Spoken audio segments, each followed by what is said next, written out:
the midnight raid. The date is October 14th, 2018. A heavily armed tactical team moves in perfect silence through the crisp evening air. They surround a picturesque suburban home with a pristine white picket fence. The officers wear heavy body armor and carry automatic weapons with laser sights active. They breach the heavy oak back door with a battering ram. They do not find a violent cartel boss inside. They do not find a rugged fugitive hiding in the shadows. Their target is a 60-year-old grief counselor with silver hair. She stands in a warmly lit kitchen baking a cherry pie. Society teaches us that serial killers are isolated outcasts lurking in dark alleys. The truth is far more dangerous. The most devastating predators are the trusted pillars of our communities. They are the people we invite into our homes. They are the people we trust with our deepest psychological vulnerabilities. The illusion of peace. The town of Crestwood sits at the bottom of a deep, ancient mountain valley. Thick pine forests surround the borders of the town. The towering geography creates a natural stone wall against the outside world. Only one two-lane highway leads in and out of the valley. This extreme physical isolation breeds a unique psychological environment. The population holds steady at exactly 4,012 residents. Everyone knows the names of their neighbors.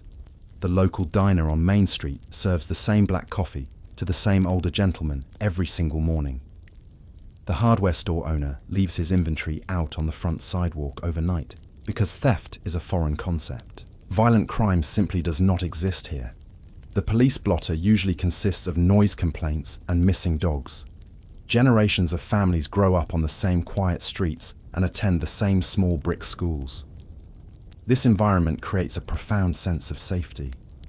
People leave their doors unlocked at all hours of the night. They let their children play in the dense woods until the streetlights glow.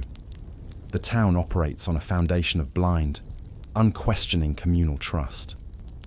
When you know the history of every person on your street, you lose the instinct to suspect them of wrongdoing. You assume the smiling faces around you share your moral compass. This absolute comfort becomes a profound vulnerability. A predator does not need to pick locks in a town where the doors are left wide open. A predator only needs to wear a friendly smile and offer a helping hand. The residents of Crestwood built a paradise based on mutual reliance. They never realized they were building a perfect hunting ground. The lack of danger caused their collective survival instincts to wither and die. They were completely unprepared for the darkness that arrived disguised as deep compassion.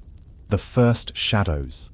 The illusion of safety shatters in the spring of 2016. The town experiences a tragedy that initiates a horrific 2-year chain of events. 7 different residents die by their own hands over 24 months. The first victim is a man named Arthur Pendleton. Arthur is a retired mechanic who recently lost his adult son to a sudden, aggressive illness.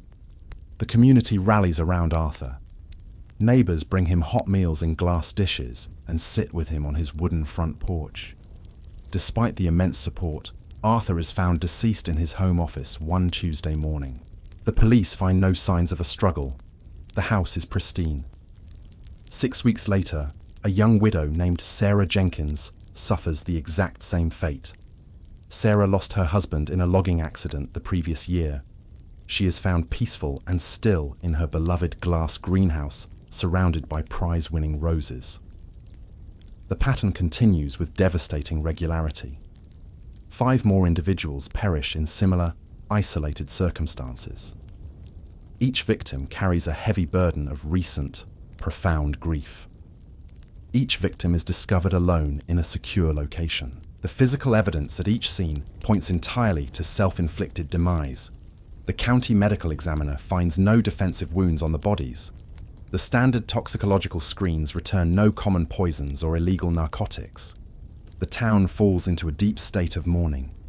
Fear begins to replace the traditional neighborly comfort. People wonder if a psychological contagion is sweeping through their valley. However, a crucial detail remains buried in the dusty police files. The authorities overlook an astonishing anomaly present at every single scene. Every victim left behind a meticulously typed confession note. These notes express deep sorrow and a profound desire to end their emotional pain. But the final paragraphs of each letter contain impossible information. The notes predict the exact meteorological conditions of the precise hour the victim died. Arthur Pendleton wrote that his life would end when the wind shifted to the northwest at exactly 14 miles per hour, and the barometric pressure dropped to 29.8 inches.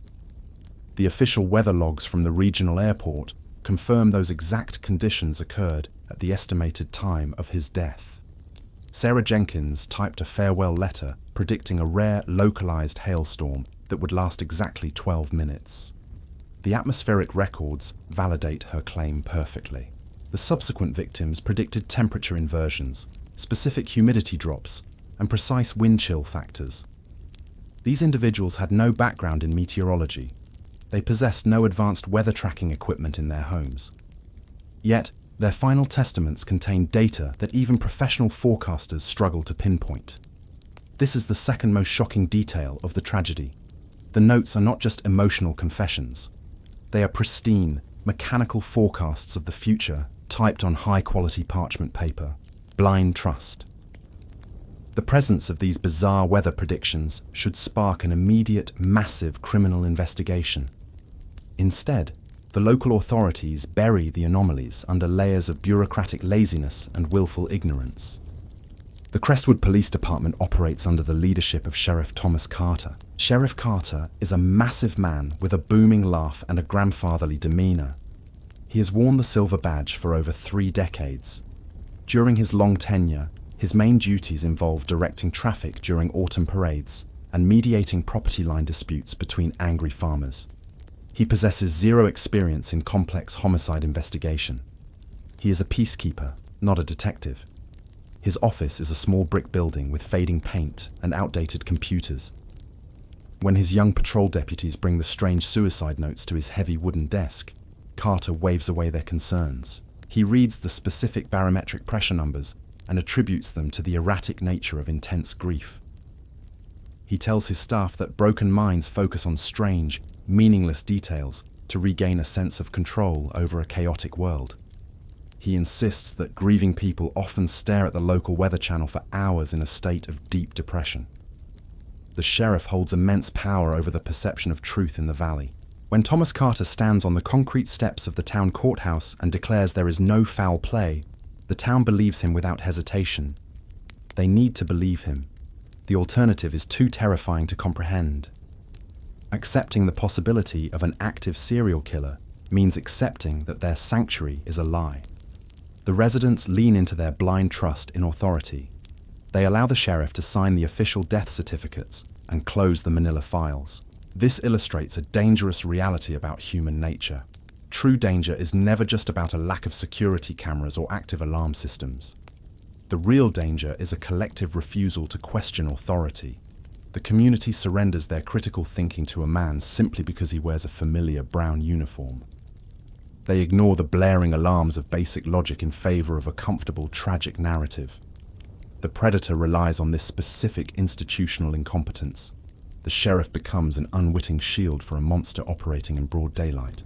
The convenient scapegoat. Anxiety still simmers beneath the surface of the town, despite the loud reassurances from the sheriff. The residents demand a physical explanation for the dark cloud hanging over their valley. Human beings possess a desperate need to attach a tangible face to their invisible fear. The community finds their target in an outsider named Elias Cobb. Elias is a transient man who arrived in Crestwood a few months before the first death. He lives in a makeshift camp of blue tarps in the woods near the edge of the municipal boundary. He battles severe, untreated mental illness. Elias spends his days walking the dirt perimeter of the town, muttering to himself and collecting discarded mechanical parts from dumpsters. He never harms anyone. He never attempts to speak to the local shop owners. In a normal era, the town would simply ignore him or offer him a hot bowl of soup at the diner. But profound fear requires a scapegoat. Rumors begin to circulate through the grocery store aisles and the wooden church pews. People claim they saw Elias staring through bedroom windows late at night. They claim he brings a dark, infectious energy that ruins the minds of the vulnerable. The collective paranoia eventually forces Sheriff Carter to act to maintain his image of control. The police drive out to the damp woods and drag Elias into the station for questioning. They place him in a small, windowless interrogation room with a flickering overhead light bulb. Carter questions the confused man for 3 grueling hours. Elias cannot provide coherent answers to the questions. He speaks in fragmented sentences about the trees and the color of the sky. He possesses no connection to the victims. He owns no vintage typewriter. He has no concept of what barometric pressure even means. Yet, the sheriff walks out of the room and announces to the anxious public that Elias was harassing the grieving residents. The police charge the transient man with an array of minor vagrancy and trespassing crimes. They lock him in a concrete cell in the county jail. The town exhales a massive collective breath of relief. They finally have a villain they can see and understand.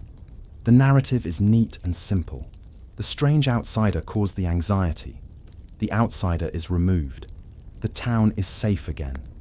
This comfortable lie creates an enormous information gap. The authorities look the wrong way, leaving the true threat completely unmonitored and free to continue hunting. The wolf in sheep clothing. We must now strip away the comforting illusion and reveal the terrifying truth to the audience, long before the investigators realize their fatal mistake. The danger in Crestwood involves no cheap gore. It features no chaotic, bloody violence. The real threat operates entirely in the open, buried deep beneath a flawless facade of absolute empathy. The monster is Dr. Aris Thorne. Dr. Thorne is a highly respected, deeply cherished professional grief counselor. She operates a private practice in a beautiful Victorian home on shaded Elm Street. She possesses a soft, soothing voice and a permanent, gentle smile that disarms everyone she meets. When the town experiences a devastating loss, Dr. Thorne is the first person to arrive at the doorstep with a warm casserole and a sympathetic ear. She targets the emotionally devastated individuals of the town through whispered conversations and warm embraces. She attends the church funerals of the exact people she plans to destroy. Dr. Thorne keeps a hidden, heavy steel floor safe beneath the oak desk in her home office. Inside this safe, she stores dozens of small microcassette tapes. These tapes contain her personal, private audio logs. Through these secret recordings, the audience discovers the sheer, calculated malice driving her horrific actions. She speaks into the plastic recorder with a cold, clinical detachment that contrasts horrifically with her warm public persona. She details her exact process of selecting the perfect prey. She specifically seeks out residents who lack strong family ties or nosy relatives. She searches for individuals whose sorrow is so profound that a sudden suicide would make perfect logical sense to their grieving neighbors. She documents their psychological vulnerabilities. She notes their daily routines and their sleeping habits. She is not a healer of broken minds. She is an apex predator who uses human empathy as her primary camouflage. The audience learns that the 7 victims did not take their own lives in a fit of despair. They were systematically exterminated by the exact person they hired to save them from their pain, the paralyzing tea. The true horror of Dr. Thorne's methodology lies in the absolute deprivation of human agency. She introduces a highly specialized treatment to her most devastated, isolated patients. She calls it somatic release therapy. She restricts this exclusive treatment only to the specific individuals she intends to kill. She tells her patients that profound grief traps itself physically in the muscle tissues of the body. She claims that true emotional healing requires a complete, temporary disconnection between the physical form and the conscious mind. The patients, desperate for any relief from their crushing emotional agony, willingly agree to the strange procedure. They arrive at her dimly lit, soundproofed office on a quiet afternoon. They sit in deep, plush leather armchairs. Soft classical music plays from a vintage record player in the corner of the room. Dr. Thorne begins the fatal session by offering her patient a steaming cup of bespoke herbal tea. She claims the blend contains crushed chamomile, valerian root, and rare botanicals designed to calm the central nervous system. The patient accepts the warm porcelain cup with shaking hands. They take a long, soothing drink of the dark liquid. They trust the doctor completely. They do not know the tea contains a highly concentrated, synthesized paralytic agent. Dr. Thorne engineered this specific neurotoxin to be entirely untraceable in the standard toxicological screens performed by lazy, small-town medical examiners. The horrific effects begin within 10 minutes. The terror builds not through aggressive violence, but through forced, unnatural stillness. The patient feels a sudden, heavy numbness spreading from their fingertips up through their forearms. Their legs become heavy blocks of cement locked to the floor. The muscles in their neck refuse to support the weight of their head. They slump backward into the soft leather of the chair. They lose the ability to speak or shout. They lose the ability to move a single millimeter of their body. However, the paralytic agent does not affect the brain or the sensory organs. The patient remains completely conscious. They process every single sight and sound in the room with absolute crystal clarity. They hear the soothing notes of the classical music. They smell the sweet aroma of the herbal tea resting on the table. They feel the soft fabric of the chair against their skin. The psychological terror reaches an unimaginable peak. They are a prisoner buried alive inside their own flesh. They are fully aware of their surroundings, but they are completely stripped of their ability to fight back or flee the room. The intense suspense stems from their absolute, suffocating helplessness. The final words. While the patient sits trapped in their own paralyzed body, Dr. Thorne drops her flawless facade of warmth. The gentle smile vanishes from her face, replaced by a mask of cold, mechanical efficiency. The victim watches in silent horror as their trusted therapist walks calmly to an antique wooden table across the room. She pulls a heavy canvas cover off a pristine, vintage typewriter. The loud sound of the metal keys striking the paper shatters the quiet, serene atmosphere of the office. Dr. Thorne methodically types out the confession note right in front of the paralyzed victim. She pauses occasionally to look at a digital weather monitor glowing brightly on her modern computer screen. She reads the current barometric pressure and the exact wind direction. She types these precise atmospheric details into the final lines of the fabricated letter. She enjoys the dark irony of placing unexplainable anomalies into the official police record.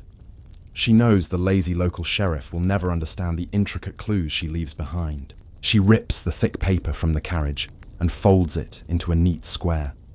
She walks back to the immobilized patient sitting in the chair. She leans in very close, her face mere inches from their terrified, frozen eyes.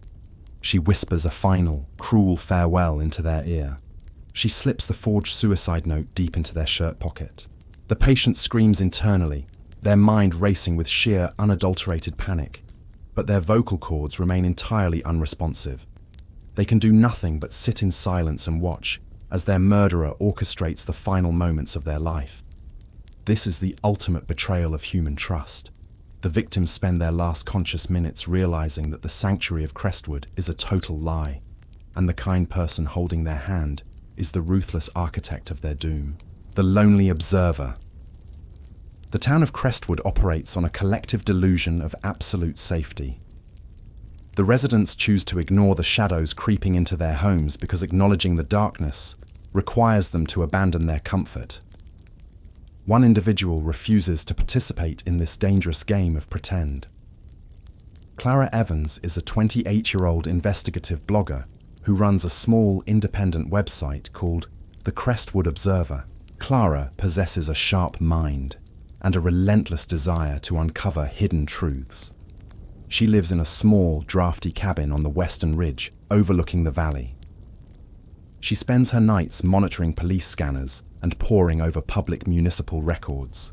The town considers her a nuisance. The mayor often refers to her as a paranoid troublemaker during public city council meetings. The local shop owners refuse to serve her coffee with a smile. They despise her because she asks questions they do not want to answer.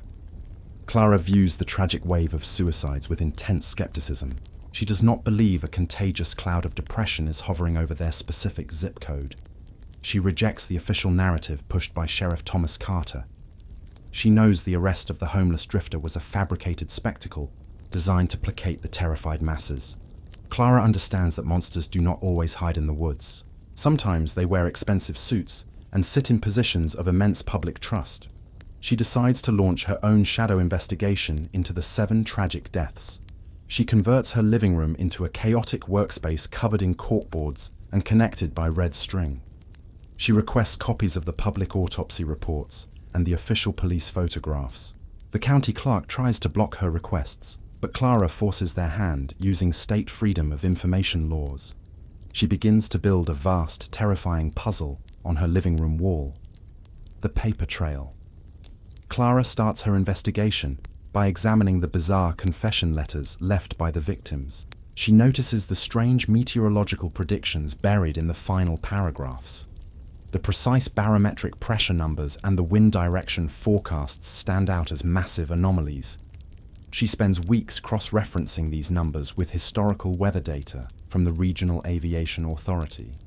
The sheer accuracy of the predictions chills her to the bone.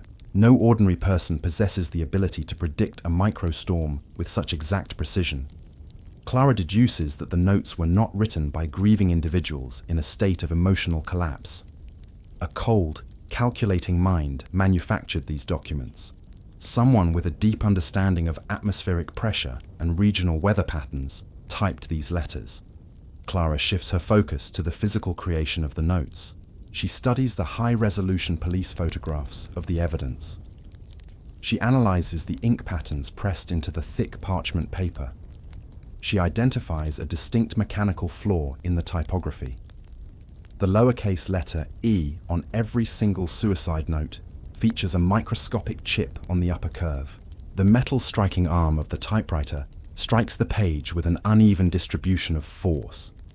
This distinct imperfection acts like a mechanical fingerprint.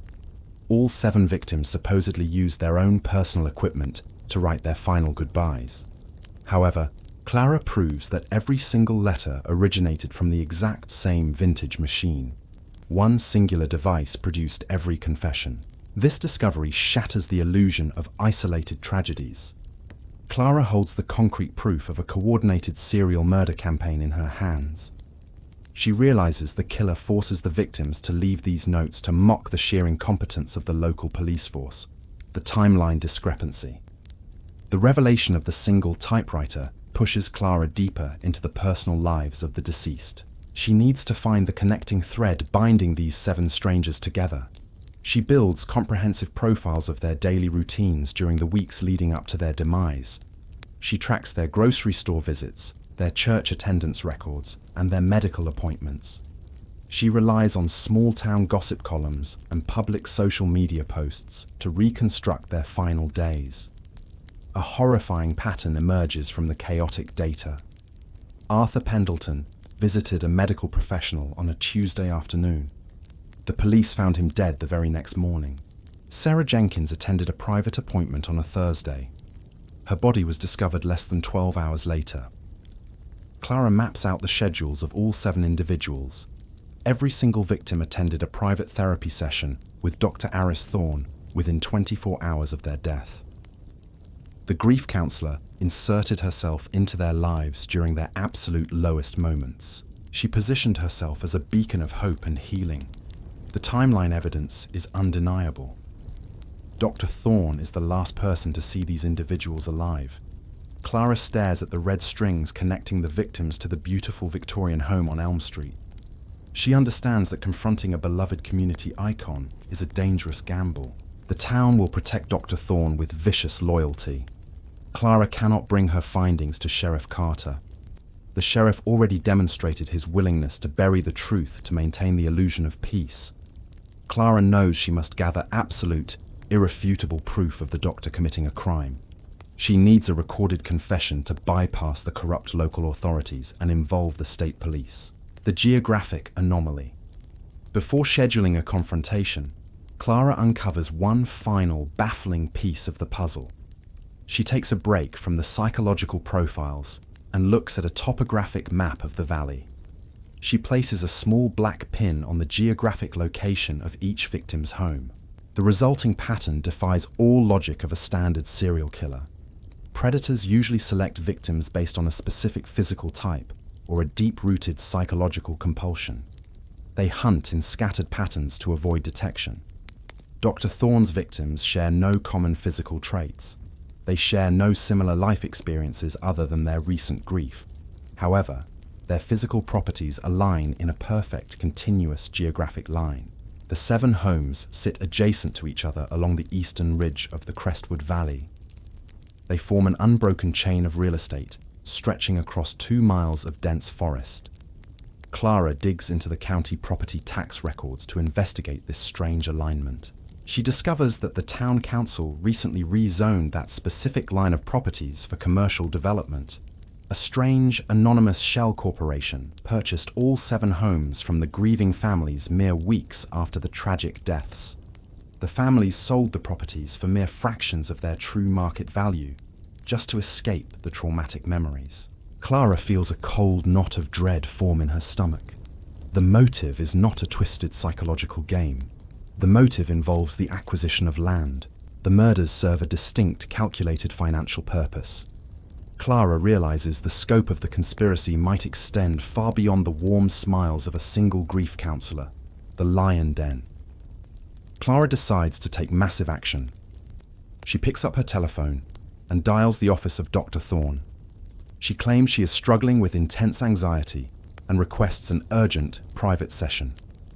The receptionist books her for the final time slot on a Friday evening. Clara prepares for the meeting with meticulous care. She purchases a high-capacity digital audio recorder and fresh batteries. She uses heavy medical tape to secure the small device directly to her ribcage beneath her thick wool sweater. She threads a tiny wired microphone up to the collar of her shirt. She tests the audio levels multiple times to ensure perfect clarity. The sun begins to set behind the jagged mountain peaks as Clara walks down Elm Street. The temperature drops, freezing the fallen autumn leaves on the concrete sidewalks. She arrives at the beautiful Victorian home. The exterior radiates warmth and comfort. Soft yellow light spills from the large bay windows onto the manicured front lawn. Clara climbs the wooden steps and knocks on the heavy oak door. Dr. Thorne answers the door wearing a soft cardigan and a welcoming expression. The doctor guides Clara into the private soundproofed inner office. The room smells of dried lavender and expensive wood polish. A crackling fire burns in a stone hearth in the corner. Clara takes a seat in a deep, plush leather armchair. The environment is designed to strip away all feelings of anxiety and defensive tension. Dr. Thorne sits opposite Clara with a notebook resting on her lap. The doctor speaks with a melodic, hypnotic rhythm. She asks Clara about her fears and her isolation from the community. Clara plays the role of a broken, vulnerable patient perfectly. She feeds the doctor fabricated stories of deep despair and hopelessness. She waits for the predator to reveal her true nature. The poisoned chalice. The session progresses for 40 minutes. Dr. Thorne nods with exaggerated empathy. She mirrors Clara's body language to build a false bridge of intense trust. The doctor finally closes her notebook and lets out a soft sigh. She tells Clara that emotional pain creates physical blockages in the nervous system. She offers Clara a specialized treatment designed to wash away the heavy burdens of the mind. Dr. Thorne stands up and walks over to a small antique cart.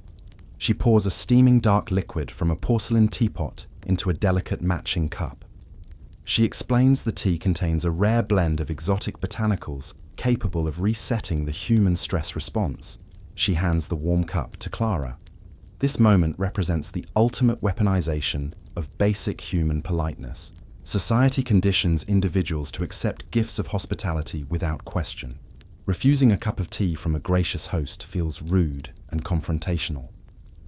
The predator relies on this ingrained social programming to deliver the fatal blow. Clara holds the cup in her hands.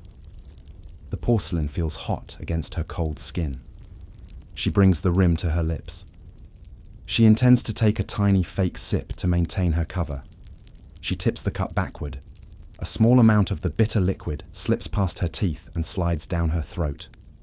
The taste is overpowering and metallic. Clara immediately realizes she made a catastrophic miscalculation. She assumed she was walking into a psychological interrogation. She never anticipated a biological attack. She places the teacup on the small wooden table next to her chair. She attempts to stand up and invent an excuse to leave the room. Her body refuses to obey the command. The frozen time. The effects of the synthesized neurotoxin take hold with terrifying speed. We enter a state of extreme time dilation. Every passing second stretches into an agonizing eternity. Clara feels a sudden, profound heaviness drop into the pit of her stomach. The sensation radiates outward like a wave of freezing water rushing through her veins. The tips of her fingers tingle and go completely numb. She looks down at her hands resting on the armrests. She sends a desperate, frantic signal from her brain to move her index finger. The muscle remains entirely motionless. The paralysis travels up her arms, turning her flesh into heavy blocks of solid lead. The room begins to tilt at a nauseating angle. The warm yellow light from the fireplace warps into harsh, elongated streaks of color across her vision. The soft, rhythmic ticking of a massive antique grandfather clock in the corner of the room amplifies into a deafening boom. The sound echoes inside her skull like a heavy hammer striking an anvil. Clara tries to open her mouth to scream for help. Her jaw muscles lock entirely into place. Her tongue feels thick and useless behind her teeth. The sheer, suffocating panic spikes in her chest. Her heart hammers against her ribs, but her respiratory system begins to fail. Her lungs draw in shallow, inadequate breaths. The air feels thick and heavy, like breathing through wet cotton. She watches the delicate porcelain teacup inch toward the edge of the wooden table. The vibrations from a passing truck outside shake the furniture. The cup slips over the edge. It falls toward the Persian rug with agonizing hesitation. Clara watches the white ceramic spin through the air. The crash is silent in her ears, drowned out by the roaring rush of her own restricted blood flow. Her eyelids droop, heavy as iron shutters. She fights with every ounce of her remaining willpower to keep them open. She is trapped in a flesh prison. She is completely conscious, fully aware of her impending doom, but entirely stripped of her agency. The intense horror stems not from pain, but from absolute, overwhelming helplessness. She is a silent spectator to her own murder, the mechanical confession. Dr. Thorne watches the teacup shatter on the floor. She does not rush to help her patient. She stands up and walks over to Clara with deliberate, measured steps. The mask of empathy melts away entirely. The doctor stares down at Clara with eyes devoid of all human warmth. She reaches out and checks the pulse at Clara's neck to confirm the paralysis is complete. Satisfied with the results, Dr. Thorne walks across the room to a heavy wooden desk. She pulls a canvas cover off a pristine vintage typewriter. The heavy metal machine sits like an instrument of execution in the dim light. The doctor rolls a thick sheet of expensive parchment paper into the carriage. The loud mechanical clacking of the heavy metal keys striking the paper shatters the silence of the room. The sound acts as a brutal countdown to Clara's inevitable demise. Dr. Thorne types with incredible speed and accuracy. She does not look at the keys. She stares directly into Clara's terrified, frozen eyes while she works. The doctor begins to speak aloud, confident that her victim cannot record the conversation or ever repeat the words. She enjoys the cruel theatre of explaining the trap to the prey. She tells Clara she is a very smart girl for finding the timeline discrepancies. She compliments Clara on her investigative skills. She then shatters Clara's entire understanding of the conspiracy. The doctor reveals she is not a rogue serial killer, acting on twisted psychological impulses. The meticulous documents she types are not mere emotional suicide notes. They are highly complex, legally binding codicils and property transfer agreements. The doctor explains she forces her victims to sign away their land rights before the poison stops their hearts. The underground empire. The narrative violently pivots, completely recontextualizing the entire mystery of the quiet town. The town of Crestwood is not hiding a single monster. The entire municipal infrastructure is a massive, organized criminal syndicate operating in broad daylight. Dr. Thorne explains the true motivation behind the slaughter. 3 years ago, an independent geological survey company discovered a massive, subterranean lithium deposit buried deep beneath the eastern ridge of the valley. The mineral vein is worth hundreds of millions of dollars to technology manufacturers. The local town council intercepted the geological report before it reached the state authorities. The mayor, the town judges, and the prominent business owners formed a secret, ruthless corporate alliance. They needed to acquire the land above the deposit to secure the mining rights. The residents living on that specific ridge refused to sell their ancestral homes. The council realized that natural deaths and tragic suicides would force the properties into probate court or prompt grieving relatives to sell the land cheap. Dr. Thorne was recruited to act as the executioner. Her medical background and trusted status provided the perfect cover for the assassinations. Sheriff Thomas Carter was never an incompetent fool blinded by lazy investigative techniques. He was a founding member of the murderous syndicate. His specific role involved corrupting the crime scenes, destroying the toxicological evidence, and approving the fabricated suicide notes. The bizarre weather predictions included in the letters were not taunts. They were encrypted alphanumeric codes used by the syndicate to verify the legal transfer of the assets in their offshore banking records. The wholesome, quiet town of Crestwood is an illusion. The community leaders are ruthless corporate assassins willing to slaughter their own neighbors for a share of the unimaginable mineral wealth. Clara realizes the sheer magnitude of the evil surrounding her. The people trusted to protect the flock are the very wolves tearing them apart. The final evidence. Dr. Thorne finishes typing the legal document. She pulls the paper from the carriage and walks back to the immobilized investigative blogger. She presses an ink pad against Clara's paralyzed thumb and stamps the fingerprint onto the bottom of the forged contract. The doctor leans in close, her breath warm against Clara's cheek. She whispers her final goodbyes. The doctor turns her back to prepare the final lethal injection, designed to stop Clara's heart and mimic a massive cardiac event. However, the doctor made a fatal error in her calculations. Clara did not consume the entire cup of the toxic tea. She only swallowed a fraction of the intended dose. The concentrated neurotoxin paralyzed her motor functions, but her internal organs continue to fight the poison. Her heart rate remains steady. Her respiratory system struggles, but it does not collapse. Most importantly, the high-capacity digital recorder taped to her ribs continues to capture every single word of the villainous monologue.